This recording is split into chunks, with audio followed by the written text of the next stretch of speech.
Okay, and now the unit should. Okay, now I got all the stuff loose,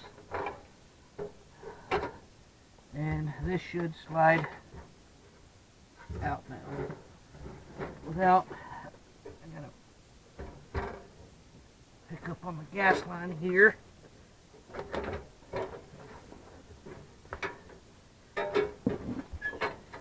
Slide it out.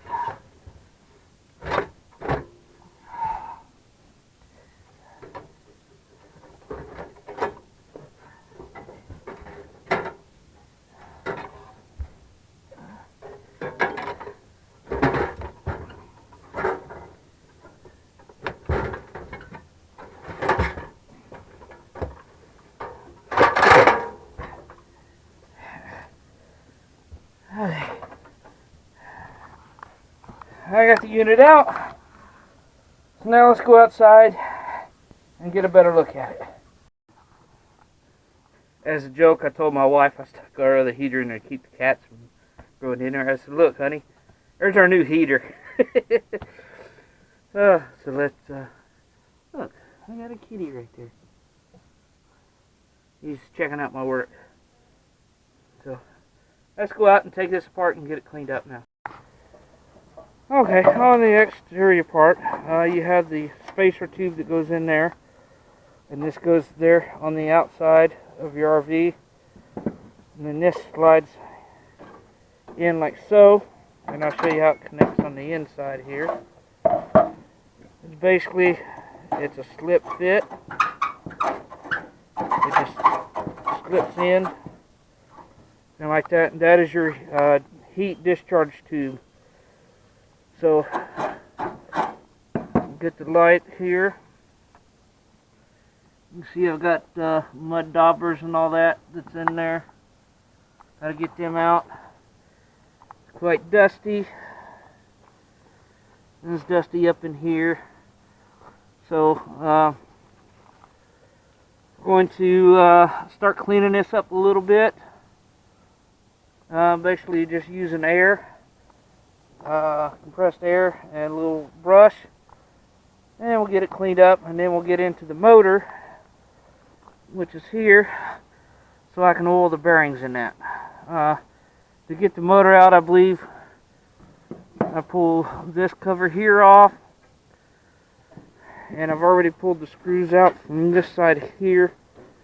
I got to pull this hose clamp and try to get the motor out so I can all the bearings up in the motor. So let me get on here and try to get some of this here.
That's the main thing I need to do, is just get where I can get into the motor here.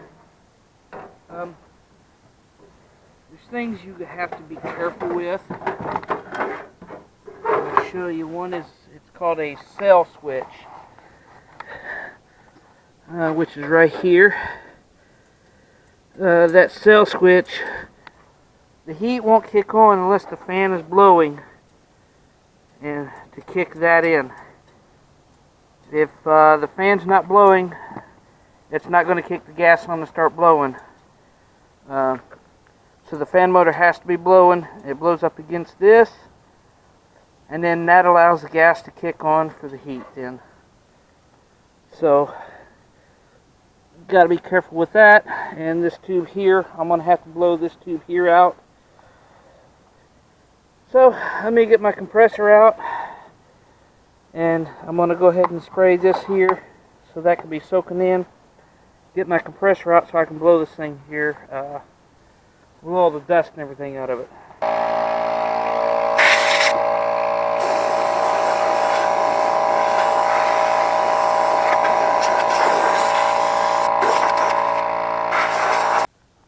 Okay, I pulled the cover off, and on these little electric motors here, they're held together just by dimpled. So what I did is I pulled the back cover off to clean everything, and I'm going to do the same thing here so I can get this armature out, because this shaft's a little rusted here. So I want to make sure this is clean. This is the side that I was spinning it, that I'm getting my squeaking from. So I'm going to clean it apart, take it apart real carefully, and clean this shaft with some probably 2000 grit, and put a little bit of oil, or not oil, a little bit of grease here on the shaft, put it back together then. If you don't know about taking these apart, I recommend you don't. It's easier just to replace the motor, but I'm doing this way because everybody knows I'm a cheap ass. So, I mean, the motor still turns, it still spins good. It's just it squeaks. So I'm gonna get that apart there.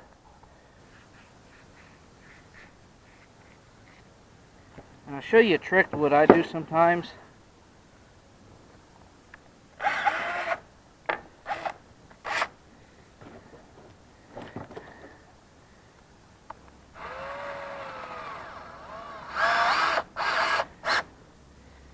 Just put it in my drill.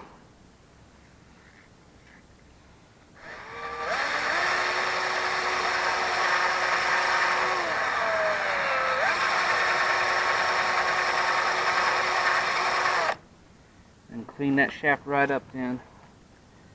And I'll just hit it with this 2000.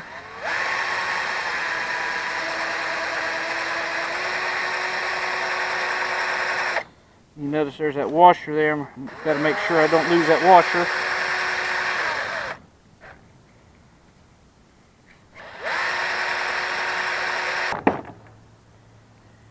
And as you can tell, I got the shaft cleaned up. Got the rust and everything off of it. I'll set it off to the side. The brushes I'll take and just lightly hit the brushes with sandpaper.